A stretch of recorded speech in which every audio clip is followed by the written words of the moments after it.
Recording studio Delhi.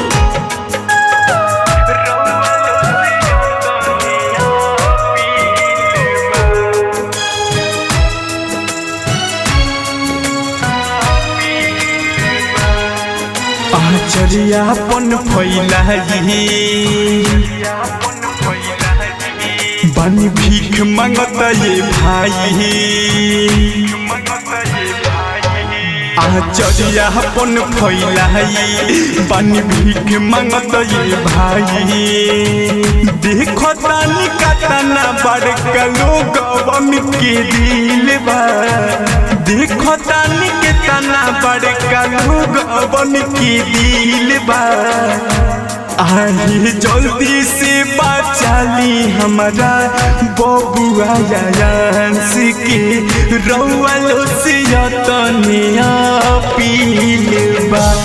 आई जल्दी से बचाली हमारा बेटा यांस के रौआलो से तनिया पील बा।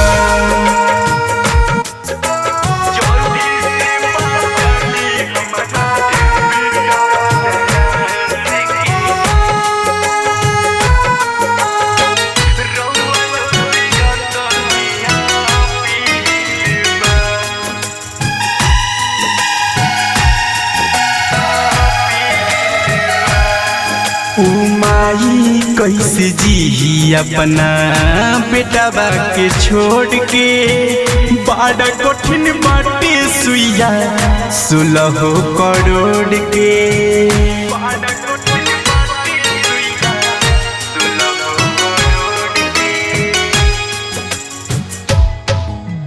माई कैसे जी अपना बेटा के छोड़ के। बड़ा कठिन बाटे सुइया 16 करोड़ के। कैसे जंग जीतल जाई बड़ी मुश्किल बा। कैसे जंग जीतल जाई बड़ी मुश्किल बा। आई जल्दी से बचाली हमारा बबुआ यांस के रौआलो से तनिया पील बा।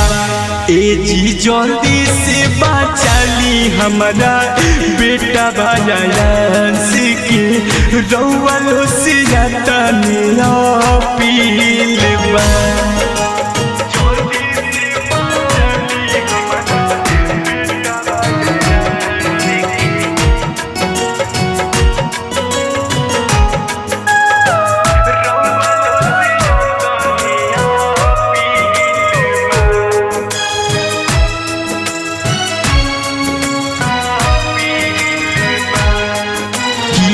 होत नइखे सबर खबर ऐसन सुन के। जिंदगी में बहुत कईनी कली का मामा पुन के।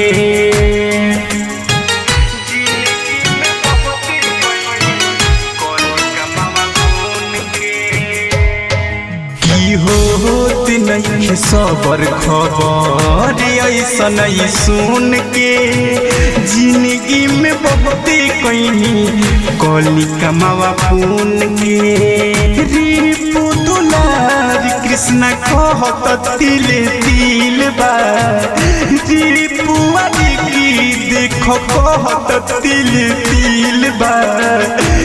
आई जल्दी से बचाली हमारा बबुआ यांस के रौआलो से तनिया पील बा। आई जल्दी से बचाली हमारा बेटा यांस के रौआलो से तनिया पील बा। Recording studio Delhi.